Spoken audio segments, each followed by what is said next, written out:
Inniu be ag déanamh Turgnamh Eolaíochta le duach do eachta, nó invisible ink.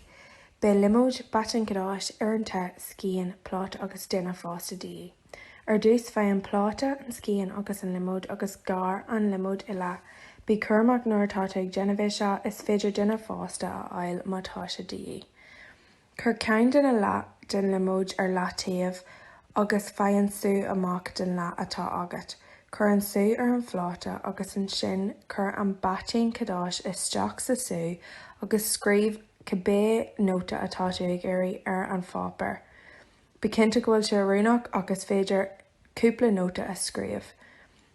An sin bheidh duine fásta a rís agus bí an-curmach nuair atá ag déanamh seo, bheidh ar an te agus cur thar an fápar i ní cúpla nóméid tucaí an litir suas a scríomh tú.